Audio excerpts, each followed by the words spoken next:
모습을 살펴보았습니다. 유대인들이 봤기 때문에 바울이 야반도주를 했습니다. 그런데 그럼에도 불구하고 데살로니가 교회는 오히려 하나님의 은혜 가운데 든든히 서가서 더 이상 바울이 그들에게 이야기할 것이 없을 만큼 모범적인 교회로 서간 것입니다.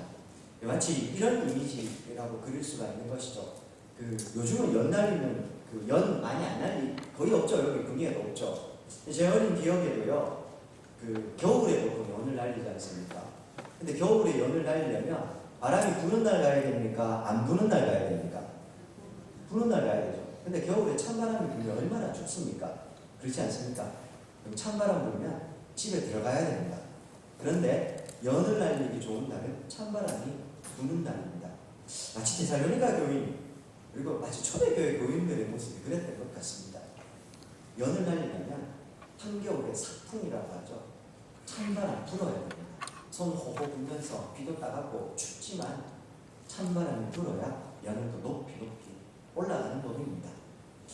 성도의 삶이 어쩌면 그렇지 않겠나, 바울의 사역이 어쩌면 그렇지 않겠나, 그런 생각을 해보게 됩니다. 데살로니가에서도 그랬고 오늘 베레아에서도 그렇게 됩니다. 오늘은요 특별할 것이 없는, 우리가 읽어본 대로 사실 베레아에 한 바울의 사역에 특별할 게 없습니다. 그래서 어떤 말씀을 좀 나눌까 고민을 하다가 문득 바울의 마음에 있는 바울의 삶에 그의 삶을 움직여갔던 원동력이 뭘까? 너무 당연한 이야기지만 복음이었습니다. 도대체 바울에게 복음이 어떤 의미였길래 찬바람이 부는 한데 오히려 연 더 높이 날릴 수 있다고 더 찬바람으로 나아갔을까? 그런 생각을 좀 가져보게 됩니다. 그런 바울의 마음을 우리가 좀 이해하면서 오늘 본문을 좀 살펴보면 좋겠습니다. 10절 보십시오. 밤에 형제들이 바울과 실라를 베레아로 보내고 있습니다. 야반도주를 한 겁니다. 데살로니가에서. 사역자가 참 폼나지 않습니다. 지난 시간에 충분히 말씀드렸기 때문에 또 오늘도 나오는 모습이기 때문에 더는 강조하지 않겠지만 이 사역자가 이 박해 때문에 야반도주하는 게 더군다나 멀쩡하게 자기가 전도해놓은 사람들은 여기 있는데 야손의 집 사람들이 끌려가가지고 바울 때문에 이 법정에도 쓰고 보석금도 내고 하지 않습니까? 그 모습을 보면서 오히려 그들에게 복음을 전한 지도자는 야반도주한다. 이게 우리의 신앙이라는 정서에서 그리 쉽지만은 않은 것 같습니다. 어쨌든 하나님은 그런 바울을 통해서 역사하셨고 데살로니가 교회는 든든히 서갑니다. 근데 그건 우리의 생각이고, 자 어쨌든 바울이 그렇게 구사일생 베레아에 옵니다. 근데 10절에 보시면 베레아에 도착한 바울이 제일 먼저 하는 게 뭡니까? 뭐였습니까? 10장 하반절에 보면요. 그들이 이르러 유대인의 회당에 들어가니라. 왜 들어갔겠습니까? 복음 전하려고. 11절에 보면 복음을 전하는 바울의 모습이 나옵니다. 아까도 말씀드린 대로 바울의 마음이 어떨까? 그런 생각을 하다가요. 제가 만약에 데살로니가 같은 데서 사역을 막 하다가 제가 전도를 믿음 안에 서야 된다 했는데 이 사람이 나 때문에 지금 끌려가가지고 법정에 섰는데 나는 몰래 도망와가지고 야반도주에서 제가 데살로니가에서 베레아를 왔습니다. 제 마음이 어떨까 좀 생각해봤습니다. 나는 살았으니까 하나님의 은혜다, 감사하다 이랬을까요? 아니지 않습니까? 최소한 사역자가 복음을 전했는데 더군다나 이 지도자 아닙니까? 복음을 전했는데 나는 도망온 겁니다. 근데 내가 살았다고 기쁘다, 나는 살았으니 나는 나 혼자 살았으면 좋다, 이런 마음 아닐 겁니다. 한편으로는 마음이 낙담됐을 거고 한편으로는 걱정도 됐을 거고 마치 복잡한 마음이 있었을 겁니다. 중요한 건 이러나 저러나 다시 사역을 할 마음은 아니었을 겁니다. 사역자도요 한 번씩 마음이 좀 공고해져서 설교 준비하기 싫다 이런 날이 있습니다. 새벽기도 마치고 나면 제가 항상 새벽기도 그 다음날 새벽기도 설교를 한다고 말씀을 드리는데요. 하다 보면요 하기 싫은 날이 있습니다. 365일 중에서 월요일 빼고 나면 그래도 한 50번 빼고 나면 한 300번 이상은 매일 새벽을 하는데요 하기 싫은 날이 있더라고요. 공고할 때가 있습니다. 바울이라고 안 그랬겠습니까? 더군다나 지금 그 데살로니가에서 죄송합니다. 사역을 그 지경으로 해놓고 지금 도망 나오고서는 야반도주해서 베레아에 왔는데 무슨 얼마나 거기에 동기부여가 되고 마음이 기쁘고 즐거웠겠습니까? 그런데 이 바울 선생님 참 대단합니다. 베레아에 이르자마자 다시 회당으로 들어가서 복음을 전하고 있는 겁니다. 도대체 이 바울의 마음에 뭐가 있었을까 생각해 보셨습니까? 정답은 정해져 있습니다. 주께서 그 다메섹 도상에서 만난 이후에요, 바울이 시종일관 한 번도 그 복음에 대한 열정이 그의 마음에 식어져 본 적이 없습니다. 그가 어디에 있든지 간에 그는 오직 복음 전하는 이 일에 그의 온 삶이 집중되어 있었고, 그러니 비록 데살로니가에서 그 지경의 사역을 되긴 했지만 지금 이 순간도 하나님이 일하고 계시고 그 데살로니가에서 사역도 하나님이 하셨고, 실패하든 어떤 식이 됐든 나는 다시 하나님이 여기에 베레아로 보내셨으니 복음을 전해야 된다, 이것밖에 몰랐고, 그래서 10절 이르자마자 다시 회당으로 들어가서 복음을 전하는 겁니다. 이거 쉽지 않습니다. 이런 마음을 가지는 게 정말 쉽지 않습니다. 복음이 오직 그의 마음에 가득했기 때문에 가능합니다. 그런 바울의 마음을 엿볼 수 있는 게 자막입니다. 디모데후서 4장 1절부터 5절. 디모데전서와 후서는 바울이 사역의 후기에 노사도 바울이 죽기 직전에 마지막으로 쓴 편지입니다. 특별히 전서가 아니라 후서는 바울의 마지막 서신으로 알려져 있습니다. 그런데 디모데후서 4장 1절부터 5절 자막입니다. 거기 보면 바울이 이런 이야기로 자신의 아들이자 동역자였던 디모데에게 권면을 합니다. 하나님 앞과 살아있는 자와 죽은 자를 심판하실 그리스도 예수 앞에서 그가 나타나실 것과 그의 나라를 두고 엄히 명한다. 디모데에게 말하는데요, 앞부분에 있는 수십 개 있는 거 있죠. 바울이 마음 가운데 있는 그 복음의 그 정신에 한가운데 뭐가 있냐면, 하나님 앞 살아있는 자와 죽은 자를 심판하실 그리스도 예수 앞 그분이 나타나실 것과 그의 나라에 대한 소망이 그의 마음에 가득했던 겁니다. 그것을 가지고 그런 소망 안에서 내가 너에게 엄히 명하는 2절, 너는 말씀을 전파하라. 그 다음에 때를 얻든지 못 얻든지 항상 힘쓰라. 범사의 오래 참음과 가르침으로 경책하며 경계하며 권하라. 때가 이르리니 사람이 바른 교훈을 받지 아니하며 귀가 가리워져서 자기의 사역을 따르 스승을 많이 두고 또 그 귀를 진리에서 돌이켜 허탄한 이야기를 따르리라. 그러나 너는 모든 일에 신중하여 고난을 받으며 전도자의 일을 하며 이 징후를 다하라. 노사도 바울은 여전히 이 죽음 앞에서도 이미 로마 가운데 2번이나 투옥된 이후였거든요. 그럼에도 불구하고 그는 복음에 대한 그의 마음은 꺾이지를 않은 겁니다. 이런 열정이 여전히 그의 마음 가운데 있었던 겁니다. 아니요, 저 스스로에게 위임식을 하고 나서 스스로에게 오늘 이 말씀을 좀 보다가 다시 묻습니다. 이 바울과 저를 제가 감히 비하하는 건 아니지만, 복음이 이 바울처럼 내 생각의 기준이 되고 있는가? 복음이 내 행동의 기준이 되고 있는가? 더 나아가서 복음이 오늘 나를 움직이고 살아가게 하는 원동력이 되고 있는가? 똑같은 질문을 좀 드리고 싶습니다. 오늘 복음이 내가 생각하는 기준이 되고 있습니까? 복음이 내가 행동하는 삶의 기준이 되고 있습니까? 복음이 내 삶을 움직이는 원동력이 되고 있습니까? 바울은 그랬습니다. 이어서 이제 베레아에서 바울이 사역하는 모습 좀 살펴보겠습니다. 11절에 보십시오. 베레아에 있는 사람들은 데살로니가에 있는 사람들보다 더 너그러워서 바울이 말씀을 전하자 간절한 마음으로 말씀을 받고 이것이 그러한가 하여 날마다 성경을 상고했다. 그렇게 이야기합니다. 이 베레아라는 도시가요, 데살로니가에서 약 80km 정도 남서쪽으로 떨어져 있는, 그러니까 인접해 있는 도시였습니다. 오늘날에는요, 베레아가 아니라 베리아 이렇게 불리는데, 그렇게 막 크게 당시에 번성한 도시는 아니었지만 석공업이라든지 장색, 금속 제공 이런 부분에 굉장히 특화되어 있는 곳이었다고 합니다. 다시 좀 보여주시겠습니까? 첫 번째 베레아 사진입니다. 바울의 전도 여행이죠. 여러분들이 보시기에 오른쪽 제일 위쪽에 보시면 마게도냐 지역에 바울이 지금 사역하고 있는 장소가 나옵니다. 글자가 작아서 안 보이네요. 그 다음 사진입니다. 이렇게 보시면 좀 보이시죠? 데살로니가와 베레아가 굉장히 가깝게 있습니다. 빌립보로 들어와서 데살로니가, 베레아, 고린도, 아덴, 암모서, 로마까지 이렇게 되어 있습니다. 다음 사진입니다. 오늘날의 이 베레아 도시의 전경입니다. 다음 사진입니다. 이 바울을 기념하는 다음 사진입니다. 바울 동상입니다. 오늘날에 이제 성지순례를 가시거나 하면 이런 여전히 이게 바울의 흔적들이 남아 있는데, 자 어쨌든 바울이 이 베레아에 가서 복음을 전했더니 그 사람들이 하나님의 말씀을 받는데 더 그 사람들은 더 너그러워서 간절한 마음으로 말씀을 받았고, 이것이 그러한가, 무엇이요? 바울이 전하는 그 말씀이 그러한가 하여 날마다 성경을 상고했다, 그렇게 이야기합니다. 첫 번째, 그들이 더 너그러웠다, 그렇게 이야기하는데 유게네스라고 해서요, 이게 보통은 감은 좋은, 고귀한 이런 의미로 쓰인다. 그러나 이 말은요, 다시 더 편견 없는 이런 의미로 쓰인다.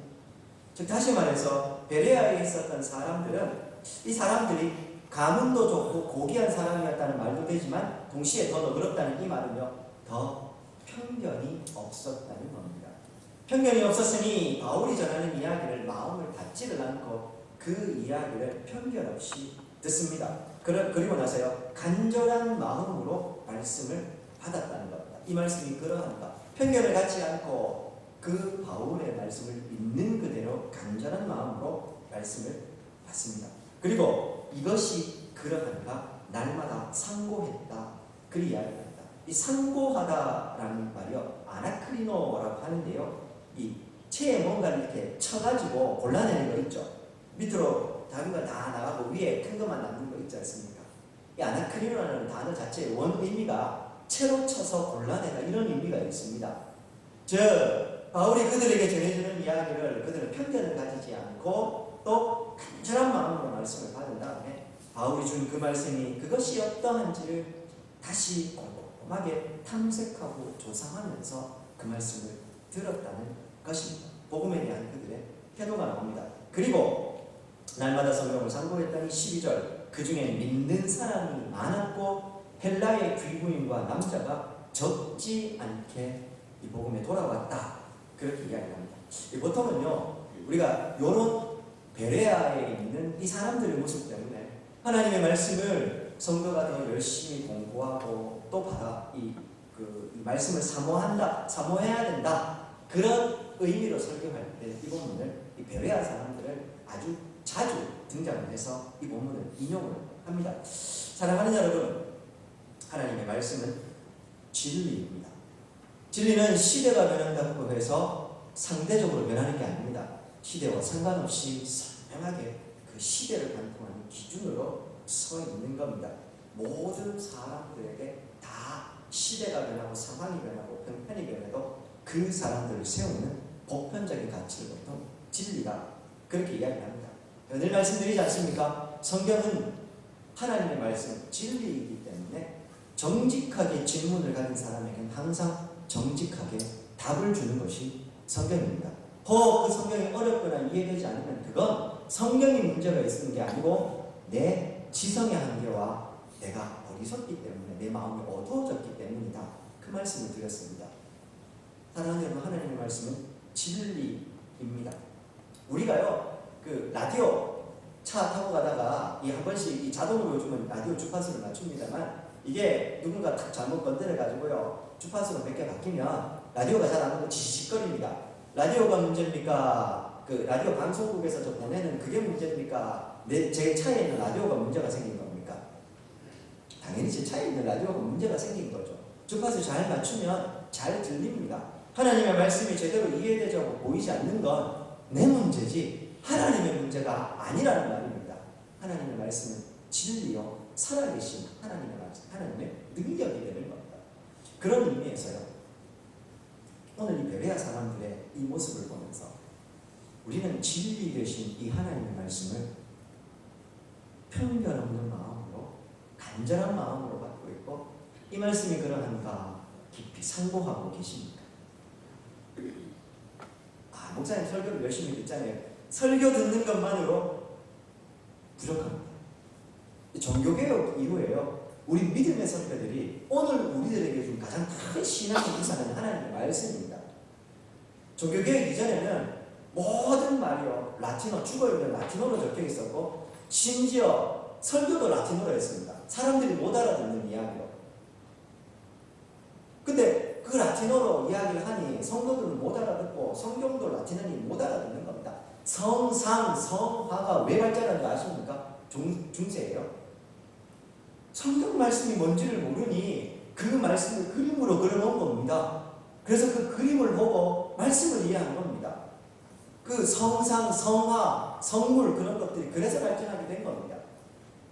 그게 합당하지 않은 겁니다. 올바르게 사역자들이 성직자가 말씀을 전하면 괜찮은데 그 말씀을 변형시키고 엉뚱한 말씀으로 사람들을 지배하고 사람들을 엉뚱한 길로 인도했고 거기에 붕괴한 우리 믿음의 선배 개혁자들이 말씀을 이들이 읽을 수 있는 말로 번역하고 바꾸어서 오늘 우리들에게 준 거 아닙니까? 왜 이렇게 정확하게 말씀드립니까? 말씀을 가까이 하셔야 된다고요. 말씀을 읽으셔야 된다고요. 그리고 설교 듣는 걸로 부족합니다. 읽으시고 궁금하면 물으시고 알아가셔야 됩니다. 오늘요 한국교회 가장 큰 위기 중에 하나는 설교 듣는 것으로 말씀을 다 들었다고 생각하는 겁니다. 하나님의 말씀에 비추어서 제가 해석한 대로 말씀을 전하는 것이지 그것도 다 될 수가 없는 겁니다. 그렇지 않습니까? 설교도 들어야 하지만 동시에 또 내 속에 계시는 성령의 조명하심 안에 하나님이 내게 주신 이 말씀, 오늘 내게는 뭐라 말씀하시는지를 읽으셔야 합니다. 그리고 질문을 가지시고 궁금한 거 물음표 달아놓으셨다가요 이원석 목사, 남준호 목사, 이영진 변호사 세워두셔서 뭐 하시게요? 우리가 사회를 받는 이유 중에 하나는요 성도님들에게 그 올바른 하나님의 말씀을 전하고 가르치고 그 질문에 대해서 답을 하기 위해서 여기 있는 겁니다. 그러니 시간과 때를, 장소를 가리지 마시고 궁금한 거 있으면 물으십시오. 저도 공부해서 답해드리겠습니다. 사랑하는 여러분, 오늘 이 베레아 사람들이 가지고 있는 이 마음을요 다시 우리가 좀 회복했으면 합니다. 그리고 이 하나님의 말씀은 능력이고 생명입니다. 오늘 우리가 살아가는 삶의 현장에서 내가 더 능력 있는 삶, 생명 있는 삶 원하신다면 리프레시 한다고 하죠. 쉬는 거 필요합니다. 열심히 많이 먹는 것 중요합니다. 그것도 필요합니다. 우리는 영혼과 육신이 함께 붙어 있는 존재니까 육신적인 쉼 필요합니다. 하셔야 됩니다. 그러나 동시에 내 영혼을 새롭게 하고 살찌게 하는 하나님의 생명의 말씀 늘 가까이 하셔야 됩니다. 이사야서 40장 8절에 그렇게 얘기하지 않습니까? 풀은 마르고 꽃은 시드나 하나님의 말씀은 영원히 혹은 옛날로는 영영이 설 것입니다. 그 하나님의 말씀을 늘 가까이 하시고 또 이 말씀이 그러합니다. 상고하고 그런 베레아 교인과 같은 우리 성도님들 되시기를 주의 이름으로 축원드립니다. 이어서요 이렇게 이제 바울이 복음을 전하게 되는데 그래서 많은 사람들이 돌아옵니다. 거기에 귀부인도 돌아왔다고 이야기합니다. 복음에는요 차별이 없어서 그게 종이든 귀부인이든 귀족이라는 이야기입니다. 구분 없이 누구든지 다 하나님께로 돌아올 수 있습니다. 자 그런데요 복음이 이렇게 돌아왔을 때 역시나 똑같은 일이 또 벌어집니다. 13절 데살로니가에 있는 유대인들이 이 이야기를 듣습니다. 그리고 어떻게 합니까? 거기서도 가서 무리를 움직여 소동하게 합니다. 데살로니가에서요 바울을 쫓아냈는데 이야기를 들으니까 베레아 가서 또 복음을 전하고 있거든요. 그러니 이 사람들이 다시 베레아까지 쫓아가가지고 성을 소동하게 하고 바울을 곤란하게 합니다. 14절 역시 이번에도 형제들이 곧 바울을 내보내어 바다까지 가게 하고 실라와 디모데는 아직 거기 머문다라. 이 짧은 구절이요 얼마나 많은 걸 이야기하는지 아십니까? 바울이요 혼자 오시는 게 아니라 저도 팀이 있었는데 이번에는 데살로니가에 있는 유대인들이 와서 소동을 하긴 했는데 자세하게 안 적혀있지만 얼마나 급박했던지 바울이요 실라와 디모데를 남겨두고 이 사람들은 아직 데려가지도 같이 움직이지도 못하고 자기 혼자만 몸이 빠져나오는 겁니다. 아니 생각을 해보죠. 뭐 실라와 디모데 그 실라 같은 사람 유대인입니다. 디모데는 하프주의시, 반유대인이라고 하지만 어쨌든 바울과 함께 움직였는데 가만히 뒀겠습니까? 그렇지 않습니까? 빌립보에서는 신라도 바울과 함께 감옥에 갇혀 있었습니다.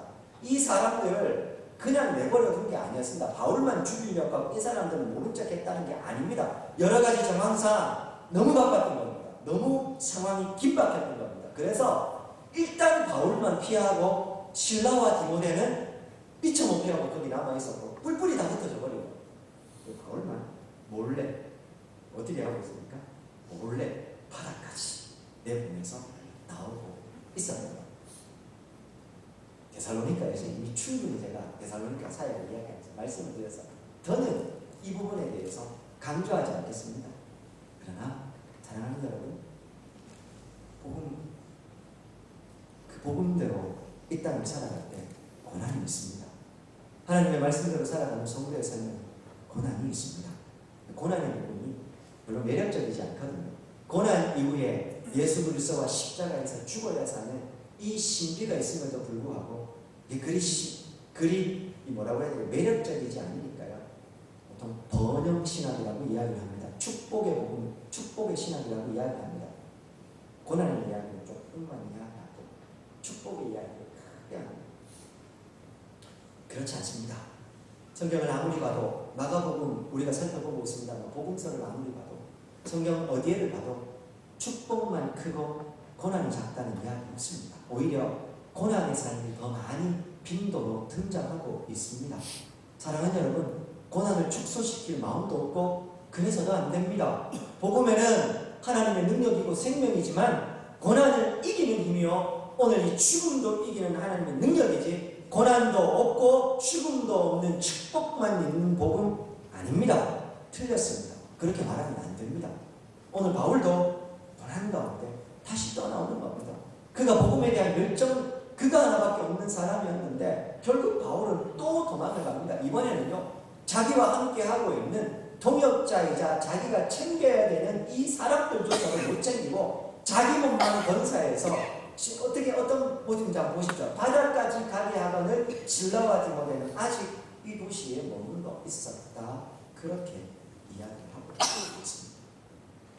그리고 15절에 보시면 바울을 인도하는 사람이 그를 데리고 아덴까지 보내고, 그리고 바울이 이 사람에게 뭐라고 얘기했냐면 아직 베레아에 남아있는 디모데와 실라에게 아덴으로 나를 꼭 찾아오라, 속히 내게로 오라 하라, 그렇게 이야기를 합니다.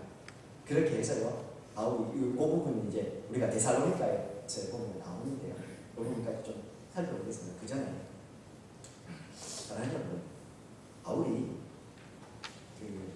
이 유대인들 있죠, 이 바울을 괴롭히는 데살로니가에서 괴롭혔고 여기서 괴롭히는 이 사람들이 바울의 사역을 막았을 때 바울이 어떻게 기도했을까요? 아니, 바울이 이 사람들의 괴롭힘에 대해서 기도하지 않았을까요? 고난이 있고 어려움이 있으니 하나님께 당연히 기도했겠죠. 어떻게 기도했을 것 같습니까? 하나님, 저분들을 하나님께서 좀 혼내주셔서 숨만 쉬어도 살찌게 해주시고 물만 마셔도 똥배가 나오게 해주시고 먹는 것마다 다 소화불량 걸리게 해주시고, 그렇게 기도했을까요? 어떻게 기도했을 것 같습니까? 명백하게 복음을 대적했던 사람들, 고난은 그대로 받을 수 있지만 하나님 복음에 대적하는 저들을 주께서 손봐주십시오. 기도하지 않았겠습니까? 바울의 성경상 하고도 남았을 겁니다. 저의 질문은 그겁니다. 빌립보 감옥에서 하나님의 능력으로 옥문이 열리는 능력을 행했던 바울이, 귀신 들린 사람도 말씀 한마디 귀신이 떠나가게 하고 죽은 사람도 일으켰던 바울이 어째서 바울을 이렇게 괴롭게 하는 이 유대인들에게는 아무런 힘도 못 썼습니다. 거기에서 또 따라오는 질문이 하나 더 있습니다. 그럼 어째서 바울의 이 상황을 보고 기도를 들으셨음에도 불구하고 하나님께서는 이 유대인들을 왜 처리하지 않고 이 사람들을 바울로 하여금 데살로니가에서도 야반노조하게 하고 베레아에서도 또 야반노조하게 하고 계속해서 고난의 현장 가운데 이 바울을 몰아붙이게 하고 이 사람들을 그대로 내버려 두실까? 이유가 뭘까요? 여기에 오늘 저는 우리 성도들의 삶에 대한 하나님이 주신 교훈이 또 있다고 생각합니다. 혹시 여기에 제가 한 번씩 묻는 질문인데, 목사님 저는 걱정도 없고 고민도 없고 너무 좋습니다. 제 삶은 천국 같고 아무것도 걱정할 게 없는데 이런 것입니다. 기도하는데 저는 온통 축복뿐이고 저는 온통 제 삶에는 눈물 나게 하는 거 하나도 없습니다. 이런 것입니다. 그건 천국 가야 가는 삶입니다. 이 땅에 사는 동안에는요, 가슴 한켠에 큰 돌덩어리 하나 눌러놓고 살아가는 겁니다. 맨날 나를 힘들게 하고 어렵게 하는 가시 같은 이웃들이 늘 존재하고요, 늘 나를 넘어지게 하는 상황들을 존재하기 마련입니다. 마음 같아서는 하나님께 기도하면 그 하나님 확 치워주시고 기도하면 막 하면 빵 뚫리고 그러면 참 좋겠는데, 그런 거 있지 않습니까? 막 40일 특세 이런 거 한번 하고 나면 그 모든 문제 갑자기 막 한꺼번에 팍 사라지고 이러면 좋겠는데, 노리고 기고 이런 거 있잖아요. 치니까 돌다가 막 소리 지르면 무너지고 그러면 너무 좋겠는데, 사실은 우리의 삶은 별로 그렇게 안 일어난다는 겁니다. 이유가 뭘까요?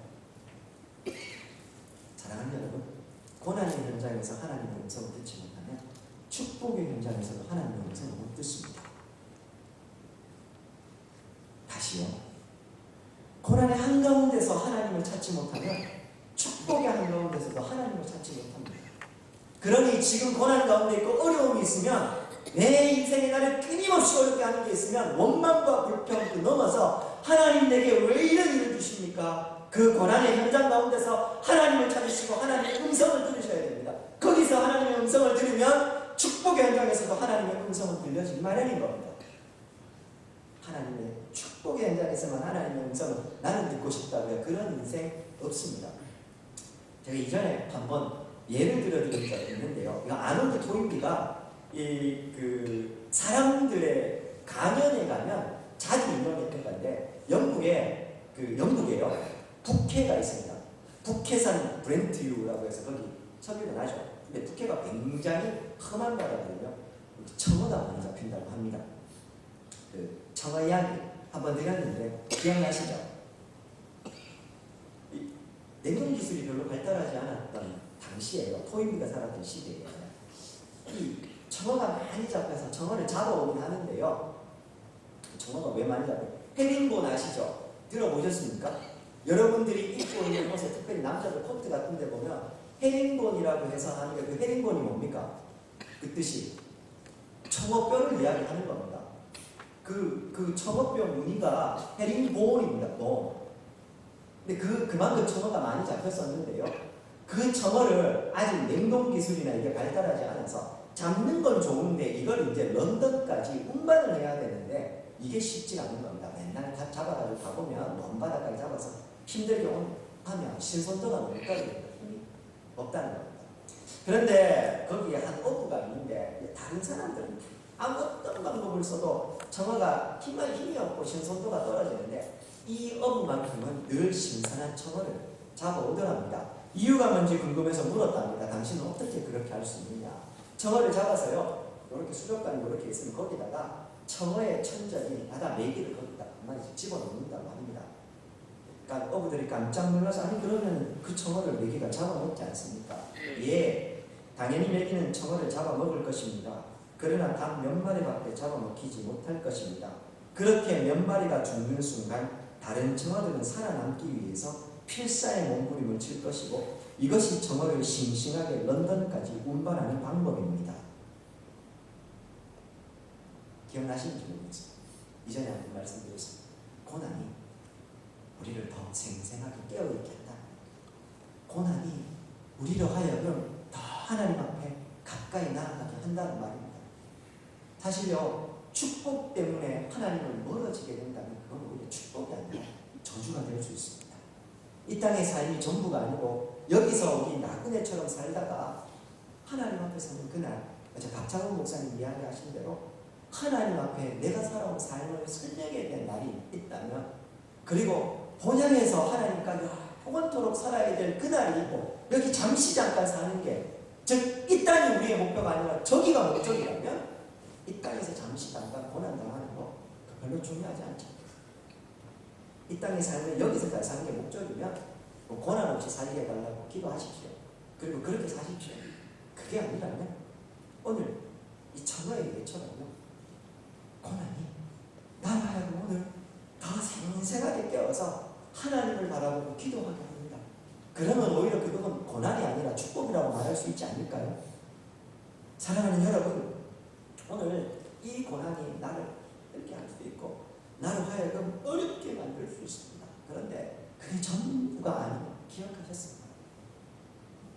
그래서 우리는 더 하나님 앞에 갈 수 있고, 그래서 우리는 더 하나님의 은혜를 사모할 수 있고, 그래서 더 깨어 생생하게 이 땅에서 그렇지, 이 땅이 전부가 아니지, 내가 살아가는 이 신앙의 여정 끝에 주님이 계시지, 내가 이 땅에서 내가 집 짓고 살면 안 되지, 그거 우리가 다시금 깨닫게 되지 않겠습니까?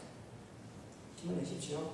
괜찮습니다. 주님이 우리 인생을 이렇게 붙잡고 계시면요, 폭풍 한가운데 있어도 우리 인생에는 절대로 안 뒤집어집니다. 주님을 한번 믿어보십시오. 오늘 바울에게도 그랬던 것 같습니다. 데살로니가에서도, 베레아에서도 아무리 기도해도, 아무리 능력을 행하려고 해도 이 유대인들은 어떻게 처리가 안 되는 겁니다. 그리고 사역자 참 모양 빠지게 말도 안 되게 야반 고주를 계속해서 시킵니다. 이 가시 같은 이 어떤 메기 같은 이 유대인들, 오히려 바울을 바울답게 더 생생하게 깨있게 만들었지 않겠습니까? 이어지는 마지막 부분입니다. 14절, 15절. 바울이 그렇게 한 다음에요, 디모데와 실라를 자기에게 오라고 했던 이야기입니다. 여러분, 이 바울의 사역의 방식을 마지막으로 이야기하고 오늘 설교를 좀 내주려고 합니다. 데살로니가전서 3장 1절부터 5절, 1절부터 6절까지인데요. 거기 보면 바울이 이렇게 적고 있습니다. 하나씩 읽어드리면서 설명해 드릴게요. 오늘 여기 보시면 15절에 보시면 바울이 자기가 오늘날 아테네입니다. 아테네를 간 다음에 자기를 거기까지 인도했던 두 사람인데 베레아에 있는 사람이었겠죠. 당신이 베레아에 다시 돌아가면 내가 아덴 여기 모처에 머물고 있으니까 전화가 없었으니까 그 디모데와 실라한테 얘기해서 빨리 이쪽으로 오라고 좀 전해주십시오. 그렇게 이야기합니다. 그게 데살로니가전서 3장 1절부터 6절 사이에 나옵니다. 읽어드리겠습니다. 이러므로 우리가 참다 못하여 우리만 아덴에 머물기를 좋게 생각하고 우리 형제 곧 그리스도의 복음을 전하는 하나님의 이쁜 디모데를 보내니 이는 너희를 굳건하게 하고 너희 믿음에 대하여 위로함으로 아무도 이 여러 환난 중에 흔들리지 않게 하려 함이라. 우리가 이것을 위하여 세움을 받은 줄을 너희가 친히 알리라. 무슨 얘기냐면요, 바울이 아덴에 있고 그래서 디모데와 실라가 베레아에 있다가 오늘 바울의 이 이야기를 듣고 이 사람들이 아덴까지 다시 디모데와 실라가 바울을 만나러 온 겁니다. 그 다음에 1절 보십시오. 2절 보십시오. 그 1절과 2절에 보시면 데살로니가전서 3장 1절과 2절에 우리가 참다 못하여 우리만 아덴에 머물기를 좋게 생각하고, 즉 디모데와 실라를 제외하고 다른 전도팀은 이 아덴에 머물러 사역을 하고 우리 형제 곧 그리스도의 복음을 전하는 하나님을 이끄는 디모데를 너희에게 보내노니. 이게 지금 무슨 서입니까? 데살로니가 전서를 읽고 있죠. 즉 바울이요, 이렇게 아덴으로 왔던 디모데를 다시 데살로니가로 보내는, 실라를요 오늘날의 마게도냐, 아마 빌립보였을 거라고 추측하는데 신라는 또 빌립보로 보내는, 자기는 이 아덴에 머물러 있고요. 3절 보십시오. 아무도 이 여러 환난 중에 흔들리지 않게 하려 합니다. 우리가 이것을 위하여 세움을 받은 줄 너희가 친히 알리라. 그러면서 우리가 너희와 함께 있을 때 장차받을 환난을 너희에게 미리 말했는데 그렇게 됐다 하면서 나오는 겁니다.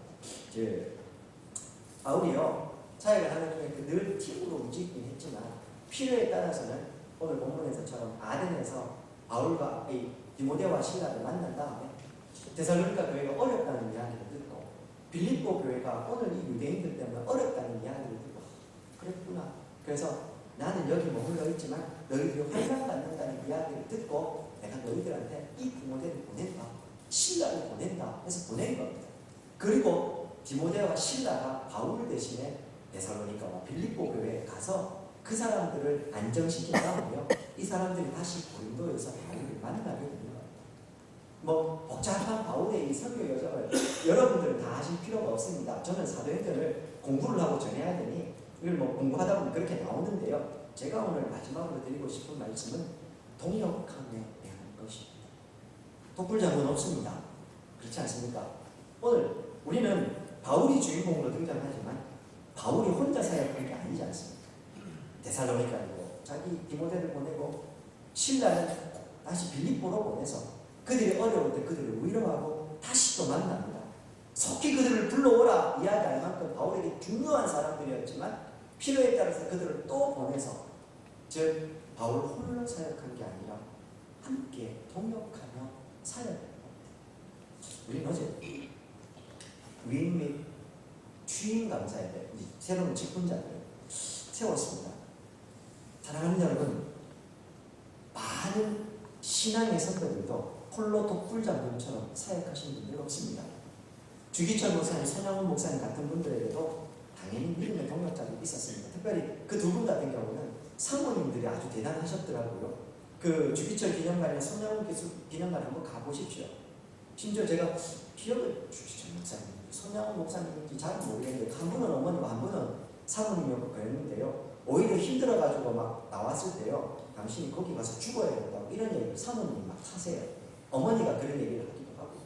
그런 동역자들이 있었기 때문에 그분들의 마음이 무너지지 않고 끝까지 이 믿음의 길을 걸어갈 수 있었던 겁니다. 우선은 우리 군의 장로교회에요.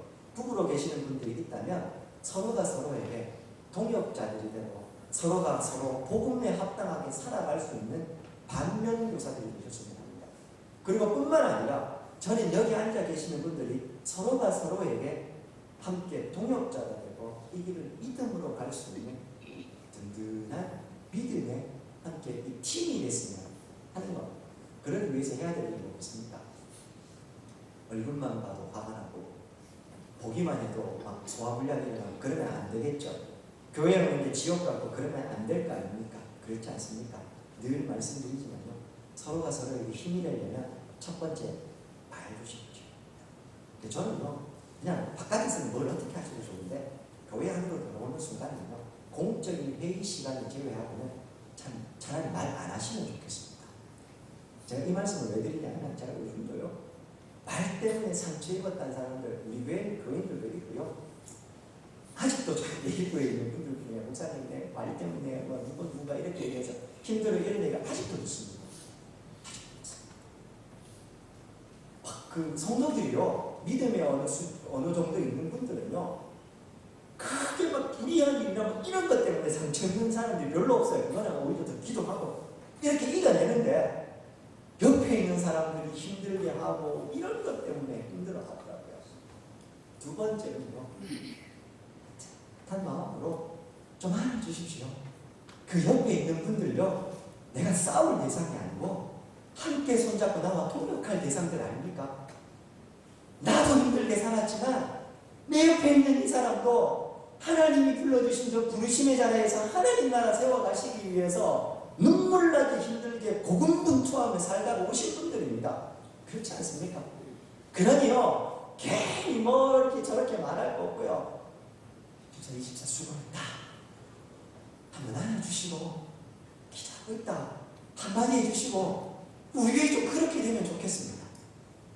그렇게 해서요 서로가 서로에게 동역자가 돼서 주여 교회 가고 싶고 주일도 교회 가고 싶고 교회만 가면 집에 가고 싶은 게 아니라 교회만 가면 집에 오기 싫고 교회만 가면 힘이 되고 그랬으면 합니다. 사랑하는 여러분, 바울에게 디모데와 실라가 서로가 서로에게 힘이 되어주는 동역자가 됐습니다. 바울 홀로 사역하지 않았습니다.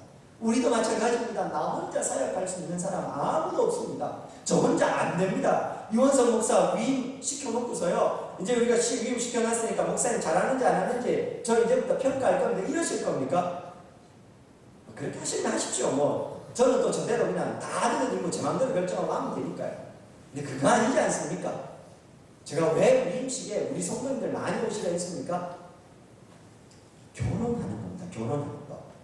공적인 자리에서 노회의 직원인 이원성 목사가 이 공적인 직임, 군의 장로교회를 온전히 책임지는 것으로 공적인 자리에서 약속을 하는 게 위임받는다는 의미입니다.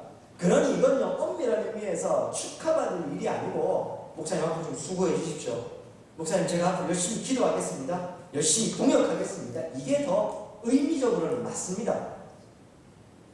그래서 제가요, 꽃다발도 다 거절하는 게 그게 맞다고 생각하는 게 그 말이 그 말입니다. 예, 어떻게 보면요, 영광스러운 직분을 받은 것이 축하받은 일입니다. 그러나 아직 우리 가운데 그런 정신이 충분히 새겨지기 전까지는 그 축하보다는요, 격려해주고, 목사님 힘내십시오. 목사님 앞으로 더 수고해 주십시오. 이러셔야 됩니다.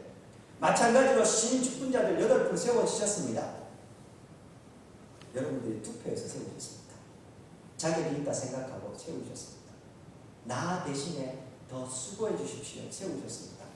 팔짱 끼고 계시면 안 되고요. 앞장서 섬기라 세우셨으니 권사님, 집사님 힘내십시오. 제가 옆에서 기도하고 있습니다.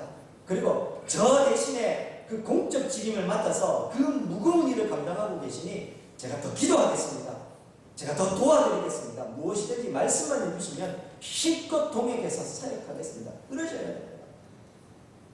무엇보다요, 우리 장로님들, 여러분들이 기도해 주셔야 됩니다. 새벽 기도 오신 분들은 아시죠? 제가 왜 장로님을 위해서 기도하는가?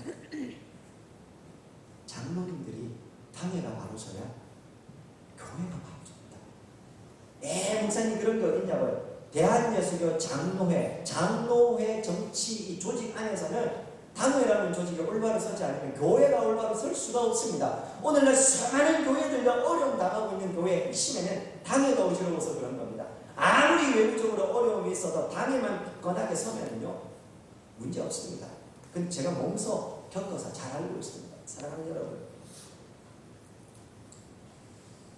오늘 우리 군의 장로교회가 이런 동역의 관계가 회복되고 서로에게 힘이 되고 위로가 되고 그랬으면 좋겠습니다.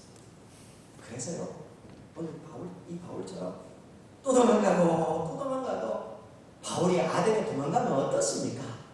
디모데가 있고 실라가 있으니까요, 나는 못하지만 그 사람들이 대신할 거니까 나 대신에 너희가 좀 해도 그거 아닙니까? 그러나 내가 너희들 꼭 내 사역에 필요하니까 빨리 와라. 그리고 왔다가도 또 데살로니가로 또 빌립보로 보낼 수 있는 겁니다. 그리고 또 고린도에서 만나고 이랬으면 합니다. 사진 한 장 띄워주시겠습니까?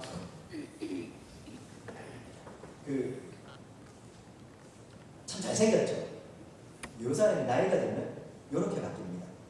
다음 사진입니다. 아이고, 예, 많이 길었습니다.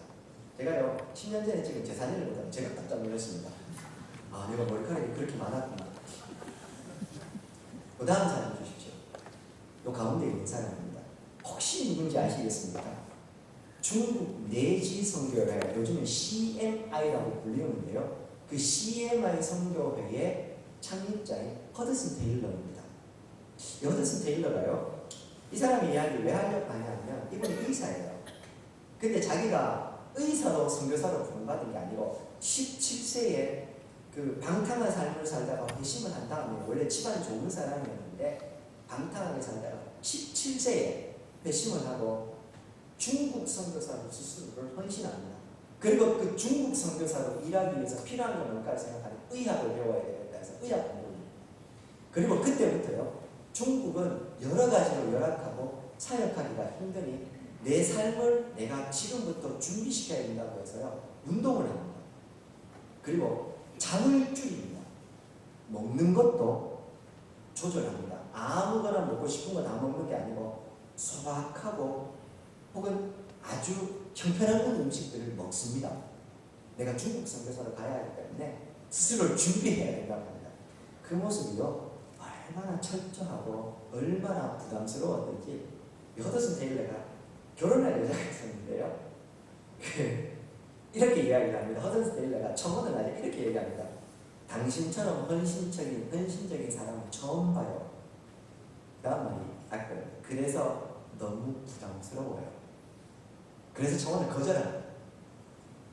그 정도로 헌신된 삶을 살게 됩니다. 심지어요, 이렇게 스스로를요, 엄격하게 준비시키다가요, 악성 열병에 걸리기도 하고 영양실조에도 걸리기도 하고 이렇게 합니다. 중국에서가 아니고요, 본토에서, 본국에서 살다가 그렇게 됩니다.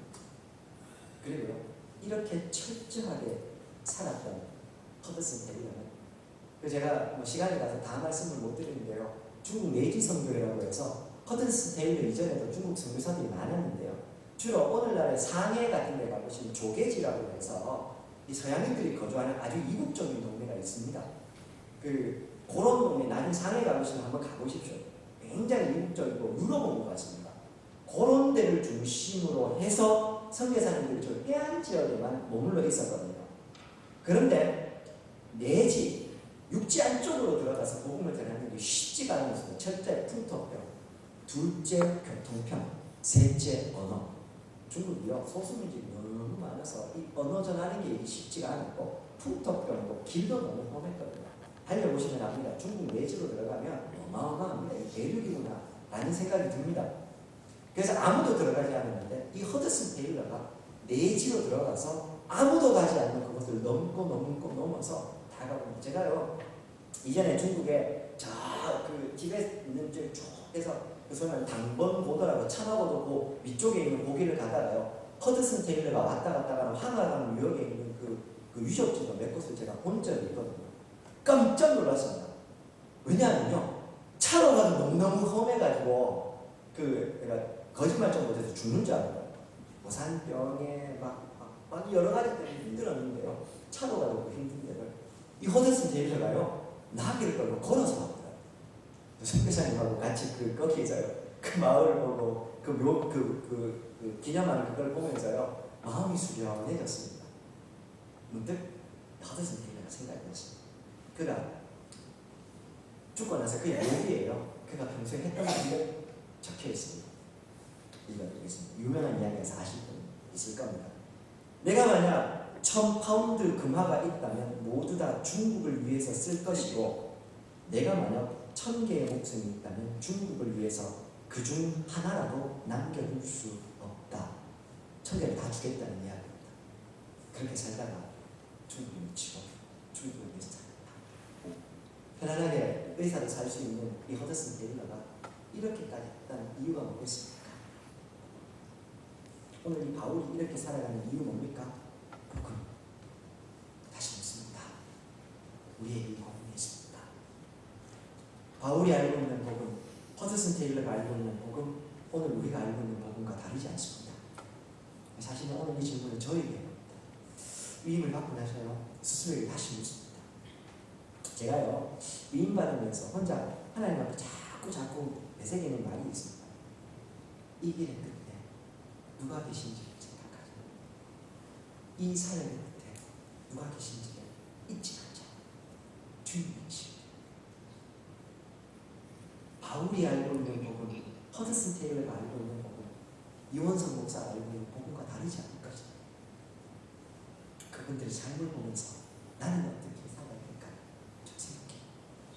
사랑하는 여러분, 이 한 주간도 특별히 이제 우리 부활절도 앞두고 있고 고난주간 종료주일도 앞두고 있습니다. 보시겠지만 다시 이 복음이 뭔지는 제가 설명을 드렸습니다. 이 복음에 대해서 다시 한번 생각하죠. 알게 됩니다. 예수 그리스도 걸어가신 십자가, 내 십자가 치고 따라가지. 저와 우리 성도를 위해서 주의 이름으로 축원드립니다.